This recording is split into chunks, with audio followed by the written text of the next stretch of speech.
Welcome viewers. அது March 28, 2025 Telangana மாநிலம் சங்கரரெட்டி டிஸ்ட்ரிக்ட்ல இருக்கிற அமீன்பூர் அப்படிங்கிற ஊர்ல நேரம் இரவு 2:30 மணியை நெருங்கிட்டு இருந்துச்சு. ஊரே உறங்கிட்டு இருந்த அந்த நேரத்துல நைட் டியூட்டியை பார்த்துட்டு ரொம்பவே டயர்டா எப்படா வீட்டுல போய் படுப்போம் அப்படிங்கிற எண்ணத்துல வீட்டுக்கு திரும்பி வந்துட்டு இருந்த சென்னையாவுக்கு அப்ப தெரியாது அவருடைய வீட்டுல அடுக்கடுக்கான அதிர்ச்சிகள் அவருக்காக காத்துட்டு இருக்கு அப்படின்னு. ரொம்பவே டயர்டாகவும் தூக்கத்துக்கு ஏங்குற கண்களோடவும் வீட்டுக்கு வந்த சென்னையா அப்படியே அதிர்ச்சியில உறைஞ்சு போக ஆரம்பிக்கிறாரு. அவருடைய கண்கள்ல இருந்த தூக்கம் உடனடியா காணாம போக ஆரம்பிக்குது. அந்த தூக்கம் இருந்த இடத்த துக்கம் இப்ப ரீப்ளேஸ் பண்ண ஆரம்பிக்குது. அதுக்கு காரணம் அவருடைய வீட்டுக்குள்ள இருந்து வந்த ஒரு சத்தம் தான். நிசப்தமா இருக்கிற அந்த நேரத்துல வீட்டுக்குள்ள இருந்து வந்த அந்த ஒரு சத்தம், அதுவும் முனகல் சத்தம். இன்னும் தெளிவா சொல்லணும் அப்படின்னா அவருடைய மனைவி வலியில துடிச்சுக்கிட்டு வலி தாங்க முடியாம அணத்துற சத்தம். அந்த சத்தத்தை கேட்டுட்டு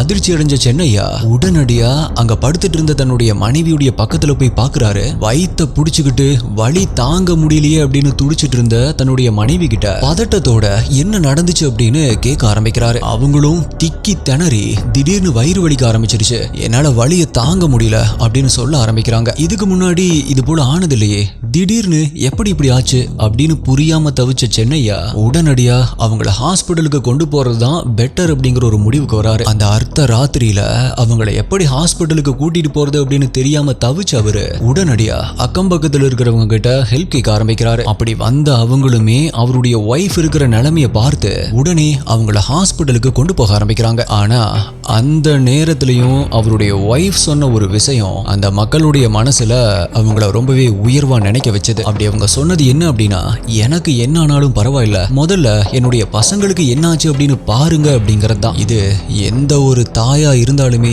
சொல்ற ஒரு வார்த்தை தான். அதையே தான் இந்த தாயுமே இங்க சொல்ல ஆரம்பிச்சிருக்காங்க. சோ அது வரைக்குமே அவங்களுடைய பசங்க தூங்கிட்டு இருக்காங்க அப்படின்னு நினைச்சிட்டு இருந்த மக்கள் அப்பதான் அந்த பசங்களை கொஞ்சம் டீப்பா கவனிக்க ஆரம்பிக்கிறாங்க. அண்ட் அப்பதான் அந்த பசங்க சுயநினைவே இல்லாம இருக்காங்க அப்படிங்கிற விஷயம் அவங்களுக்கு புரிய ஆரம்பிக்குது. உடனடியா சென்னையாவுடைய மனைவியை கொண்டு போன அதே ஹாஸ்பிட்டலுக்கே அவங்களுடைய பசங்களையும் கொண்டு போறாங்க. அங்கதான் அவங்களுக்கு ஒரு மிகப்பெரிய அதிர்ச்சியை தரக்கூடிய விஷயம் கன்ஃபார்ம் பண்ணப்படுது. அது சென்னையாவுடைய பசங்க யாருமே உயிரோட இல்ல அப்படிங்கறது தான். இத கேட்ட சென்னையா அலறி துடிக்க ஆரம்பிக்கிறாரு. சில மாதங்களுக்கு முன்னாடி தெலுங்கானாவையே அதிர்ச்சிக்குள்ளாக்குன ரொம்பவே பரபரப்பா பேசப்பட்ட ஒரு கொடூரமான வழக்க பத்தி தான் இன்னைக்கு வீடியோல நம்ம டீகோட் பண்ண போறோம். நீங்க பார்த்துட்டு இருக்கிறது சரவணன் டீகோட்ஸ். நான் உங்கள் சரவணன். வாங்க இன்னைக்கு வீடியோக்குள்ள போலாம்.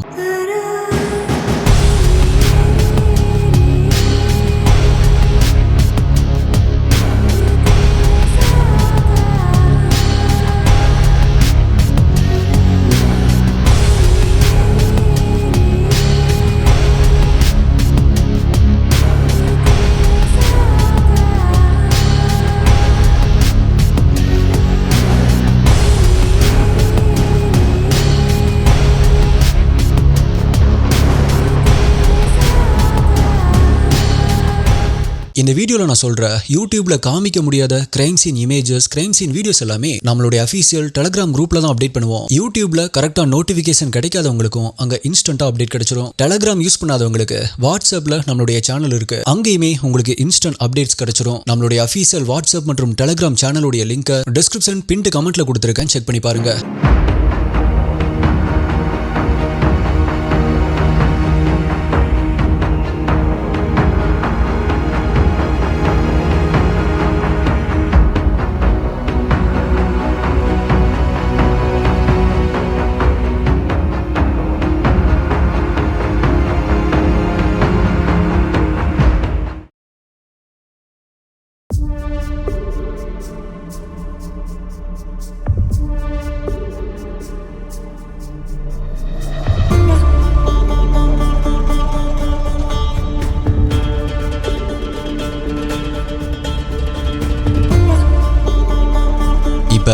அதிலிருந்து கொஞ்ச நேரத்திலேயே அங்க போலீஸ் என்ட்ராக ஆரம்பிக்கிறாங்க. முதல்ல அவருடைய மனைவி கிட்ட பொறுமையா என்ன நடந்துச்சு அப்படின்னு விசாரிக்க ஆரம்பிக்கிறாங்க. அப்ப அவங்களோ நைட்டு நாங்க சாப்பிட்டு கொஞ்ச நேரத்திலேயே தூங்க ஆரம்பிச்சிட்டோம். அப்படி தூங்க ஆரம்பிச்ச கொஞ்ச நேரத்திலேயே எனக்கு வயிறு வலிக்க ஆரம்பிச்சிருச்சு. பசங்களுக்கும் அதே போல வயிறு வலிக்குது அப்படின்னு சொல்ல ஆரம்பிச்சாங்க. அப்படி அவங்க சொன்ன கொஞ்ச நேரத்திலேயே அவங்க எல்லாருமே அப்படியே மயக்கம் போட ஆரம்பிச்சாங்க. எனக்குமே ரொம்பவே கடுமையா வயிறு வலிக்க ஆரம்பிச்சது. என்னால இருக்கிற இடத்துல இருந்து எந்திரிச்சு நடக்கிறதுக்கு கூட அப்ப தெம்பில்ல. அப்பதான் என்னுடைய ஹஸ்பண்ட் வேலை முடிஞ்சு வீட்டுக்கு வந்தாரு. நாங்க இருக்கிற நிலைமைய புரிஞ்சுக்கிட்டு உடனடியா எங்களை ஹாஸ்பிட்டலுக்கு கொண்டு வந்து சேர்த்தாரு அப்படிங்கிற விஷயத்த சொல்லி முடிக்கிறாங்க.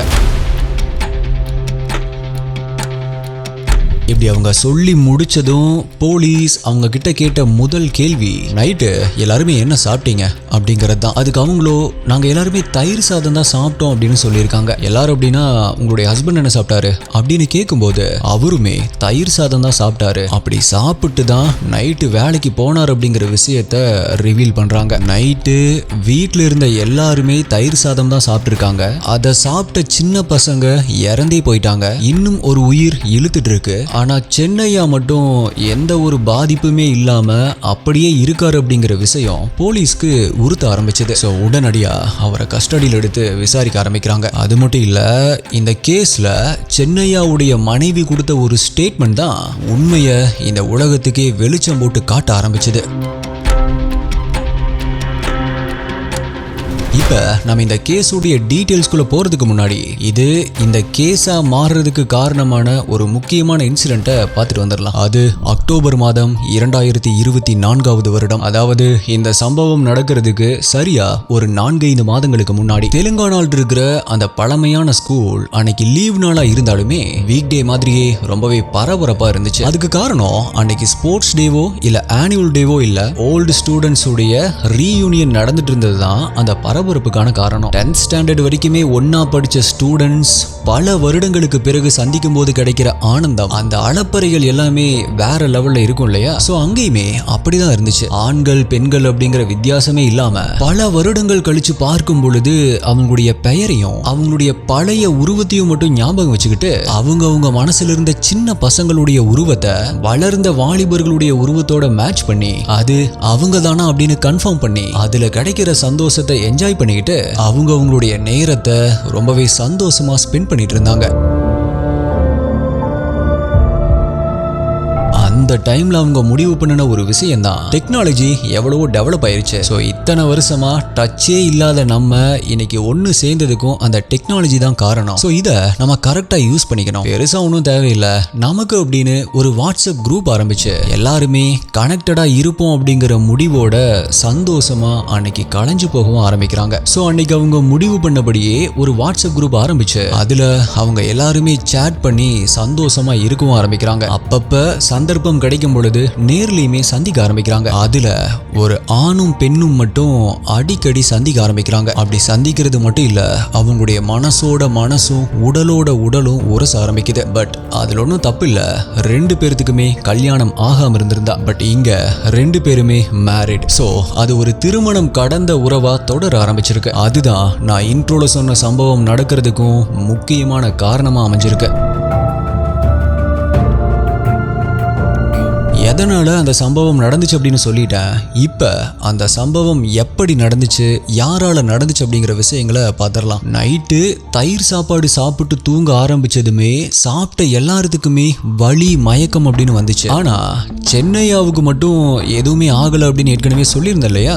இதே காரணத்தால தான் போலீஸ்க்கு அவர் மேல சந்தேகம் வர ஆரம்பிச்சது. அவரை விசாரிக்கும் பொழுது அவர் பதில் சொன்ன விதமும் அவர் மேல அவங்களுக்கு சந்தேகத்தை அதிகப்படுத்த தான் ஆரம்பிச்சது. பட் அடுத்தடுத்து வந்த ஃபாரன்சிக் ரிப்போர்ட்டும் இறந்து போன அவங்களுடைய பசங்களுடைய அட்டாப்சி ரிப்போர்ட்டும் அவர் மேல இருந்த சந்தேகத்தை ஒரு துளி கூட இல்லாம தொடச்சு எரிஞ்சிருச்சு அப்படின்னே சொல்லலாம். ஏன்னா அவங்க வீட்டுல இருந்து கலெக்ட் பண்ண அவங்க சாப்பிட்ட ஃபுட் சாம்பிள்ஸ்ல இருந்து அந்த ஃபுட்ல எதுவுமே கலக்கப்படல அப்படின்னும், மேலும் அந்த சாப்பாடு பாய்சன் ஆகிற அளவுக்கு அது கெட்டு போகல அப்படிங்கறதும் தெரிய வந்திருக்கு.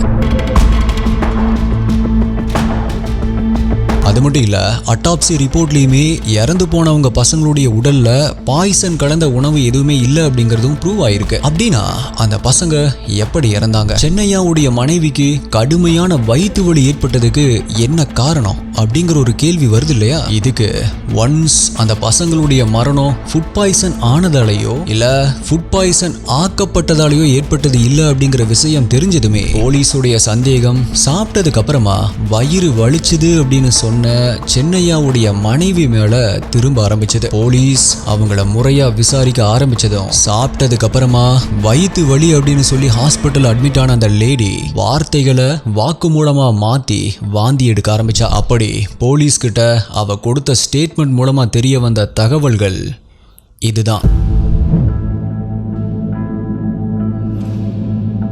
ஆந்திராவில் ஒரு அபிராமி அப்படின்னு சொன்னாவே உங்களுக்கு விஷயம் புரிஞ்சிடும். இருந்தாலுமே என்ன நடந்துச்சு அப்படிங்கறத போலீஸ் கிட்ட அவ கொடுத்த ஸ்டேட்மெண்ட்டை வச்சு இப்ப பாத்திரலாம். அமீன்பூர் அப்படிங்கிற ஊரை சேர்ந்த வாட்டர் டேங்கர் வண்டி ஓட்டுற சென்னையா அப்படிங்கிறவருக்கும் அதே பகுதியை சேர்ந்த இந்த ரஜிதாவுக்கும் 2013 வருஷம் மேரேஜ் ஆயிருக்கு. சென்னையா பெருசா படிக்கல, ஆனா ரஜிதாவோ தன்னுடைய படிப்பை முடிச்சுட்டு அதே பகுதியில ஒரு பிரைவேட் ஸ்கூல்ல டீச்சரா ஒர்க் பண்ண ஆரம்பிச்சாங்க. அது மட்டும் இல்ல, சென்னையாவுக்கு இது முதல் திருமணம் கிடையாது. ஏற்கனவே அவருக்கு கல்யாணமாகி அவருடைய முதல் மனைவி இறந்தும் போயிருக்காங்க. அதுக்கப்புறமா தான் 2013 அவரு தன்னை விட 20 வயசு சின்ன பொண்ணான ரஜிதாவை கல்யாணம் பண்ணியிருக்காரு. ஸோ இப்ப சென்னையாவுக்கு வயசு 50, ரஜிதாவுக்கு 30 வயசு. அவங்களுடைய பெரிய பையனான சாய் கிருஷ்ணாவுக்கு 12 வயசு, ரெண்டாவது பொண்ணான மது பிரியாவுக்கு 10 வயசு அண்ட் கடைக்குட்டி கௌதம்க்கு 8 வயசு. சென்னையாவுக்கும் ரஜிதாவுக்கும் வயசு வித்தியாசம் ரொம்பவே அதிகம் அப்படிங்கறதாலேயோ இல்ல ரஜிதா ரெண்டாம் தாரமா வாக்குப்பட்டதாலேயோ,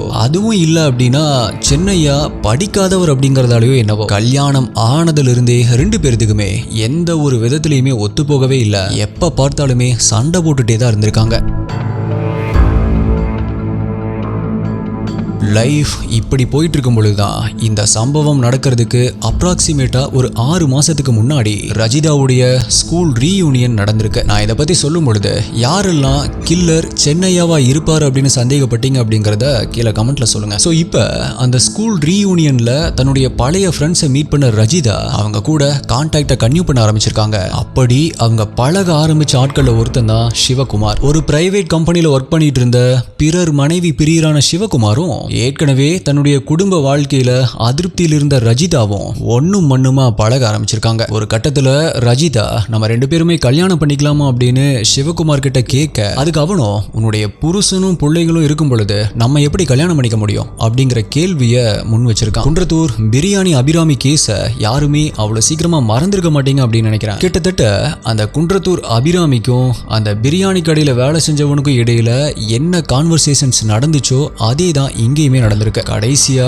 இவளுமே தன்னுடைய குழந்தைகளை பலி கொடுத்துட்டு தன்னுடைய கள்ள காதலனோட ஓடி போக திட்டம் போட்டு அதற்கான சந்தர்ப்பத்தை எதிர்பார்த்து காத்துட்டு இருந்திருக்கா. மார்ச் 27, 2025 அன்னைக்கு இந்த நாச வேலைக்கு நாள் குறிச்சவ அன்னைக்கு ஈவினிங் 6 மணி அளவுல அவளுடைய ஆசை நாயகனுக்கு கால் பண்ணிருக்கா. அப்ப அவனோ டோன்ட் டிலே அப்படின்னு சொல்லியிருக்கான். ஸோ தன்னுடைய ஹஸ்பண்ட் நைட் டியூட்டிக்கு சாப்பிட்டு கிளம்புற வரைக்குமே வெயிட் பண்ணிட்டு இருந்த அவ இப்ப பசங்க சாப்பிட்டு தூங்க ஆரம்பிச்சதும் முதல்ல தன்னுடைய மூத்த பையனான சாய் கிருஷ்ணா பக்கத்துல போய் தூங்கிட்டு இருந்த அவனுடைய மூக்கையும் வாயையும் ஒரு தவளை வச்சு அழுத்தி மூடி இருக்கா. தன்னுடைய வாரிசு, தன்னுடைய ரத்தம், அம்மா அப்படிங்கிற அடையாளத்தை அவளுக்கு கொடுத்தவன், இயற்கை அழிச்ச தாய்மை உணர்ச்சி, இந்த மாதிரி எந்த ஒரு எண்ணங்களுமே அந்த நேரத்துல அவளுக்கு தோணல. தனக்கு பிடிச்ச வாழ்க்கையை அமைச்சுக்க விடாம நடுவில் இருக்கிற தடைக்கெல்லாம் மட்டும்தான் தன்னுடைய பிள்ளைகளை அந்த டைம்ல பார்த்திருக்கா. அப்படி அந்த பையன் கை கால்களை உதச்சுக்கிட்டு மூச்சு விட முடியாம தவிச்சுக்கிட்டு தன்னை பெத்த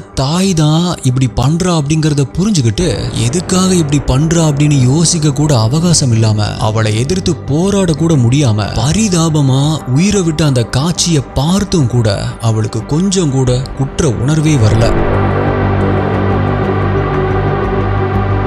ஸோ அதே மாதிரி அடுத்தது 2வது பொண்ணு மதுப்பிரியா கடைசியா கடைக்குட்டியான கௌதம் அப்படின்னு டிசெண்டிங் ஆர்டர்ல அதே மெத்தட்ல தன்னுடைய 3 குழந்தைகளையுமே கொடூரமா கொலை பண்ணியிருக்கா. அதுக்கப்புறமா ஒவ்வொரு குழந்தையுமே மயங்கி சரிஞ்ச மாதிரி காட்டுறதுக்காக அந்த குழந்தைகளுடைய இறந்த உடலை அலங்கோலமா விழுந்து கிடக்கிற மாதிரி செட் பண்ணியிருக்கா. அதுக்கப்புறமா தன்னுடைய கணவருடைய வருகைக்காக எதிர்பார்த்து காத்துட்டு இருந்திருக்கா. பட் அவரை கொலை பண்ணணும் அப்படிங்கிற மாதிரி எந்த ஒரு ஐடியாவுமே இருந்த மாதிரி இப்ப வரைக்குமே எந்த ஒரு இன்ஃபர்மேஷனும் இல்லை. ஒன்ஸ் அவர் வந்ததுமே வயிற்று வலியில துடிக்கிற மாதிரி ஆக்ஷன் பண்ணி ஃபுட் பாய்சனால குழந்தைங்க இறந்துட்டதா நம்ப வைக்கிறதுக்காக தன்னுடைய நடிப்பை காட்ட ஆரம்பிச்சிருக்கா. கடைசியா ஃபாரன்சிக் ரிப்போர்ட்டும் அட்டாப்சி ரிப்போர்ட்டும் அவளுடைய ஆசைக்கு ஆப்பு வச்சிருக்க. ஏப்ரல் 3, 2025 அன்னைக்கு ரஜிதா மற்றும் அவளுடைய ஆசை நாயகனான சிவகுமார் இவங்க 2 பேரையுமே அரெஸ்ட் பண்ணதுமே அவங்க கிட்ட இருந்து 2 ஷாக்கிங்கான வாக்குமூலங்கள் கிடைச்சிருக்கு.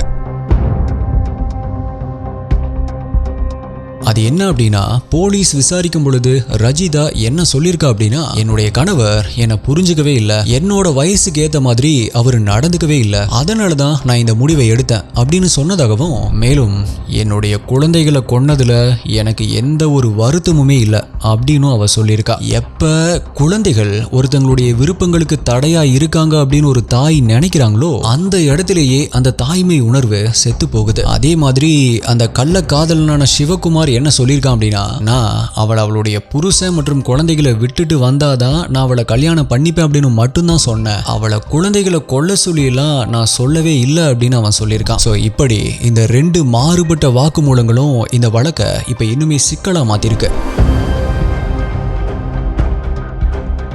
குடும்பத்துல கணவன் மனைவிக்குள்ள ஏற்படுற சண்டை சச்சரவுகளை முடிஞ்ச அளவுக்கு அவங்களுக்குள்ளேயே பேசி தீர்த்துக்கணும். அப்படி முடியாத பட்சத்துல 2 பக்கத்துலயுமே இருக்கிற பெரியவங்க இல்ல அப்படின்னா டாக்டர்ஸ் கிட்ட கவுன்சிலிங் அப்படின்னு ஒரு பிரச்சனையை சால்வ் பண்றதுக்கு நிறைய வழிகள் இருக்கு. அப்படியுமே தீர்க்க முடியாத பிரச்சனையா இருந்தா கடைசியா டிவோர்ஸ் அப்படிங்கிற ஒரு ஆப்ஷனும் இருக்கு. ஒருத்தருக்கு பிடிச்ச வாழ்க்கை அமையல அப்படின்னா அதிலிருந்து வெளியே வர்றதுக்கு சட்டப்படியும் சமூகப்படியும் 1000 வழிகள் இருக்கு. ஆனா இந்த மாதிரி ஒரு சில தப்பான முடிவுகள் ஒரு குடும்பத்தையே எப்படி சின்ன பின்னமா ஆகும் அப்படிங்கிறதுக்கு இந்த வழக்கு ஒரு சிறந்த எடுத்துக்காட்டு. ஆக்சுவலா இந்த கேஸ் கோர்ட்டுக்கு வந்தப்ப ஒரு தாயால எப்படி இப்படி ஒரு கொடூரமான காரியத்தை செய்ய முடிஞ்சது அப்படின்னு ஜட்ஜி ரொம்பவே அதிர்ச்சி தெரிவிச்சதா சில தகவல்கள் இருக்கு. சில பேர் இப்படி கூட நினைக்கலாம், எப்ப டிவோர்ஸ் அப்ளை பண்ணி எப்ப நம்மளுக்கு டிவோர்ஸ் கிடைச்சு எப்ப நம்ம போறது அப்படிங்கிற மாதிரி கூட சில பேர் நினைக்கலாம். அதுக்கு நீங்க எதுவுமே பண்ணாம கூட அப்படியே அவங்க கூட போயிருக்கலாமே. இப்படி குழந்தைகளை கொன்னுட்டு இப்ப உங்களுக்கு என்ன கிடைச்சது அப்படின்னு தெரியல.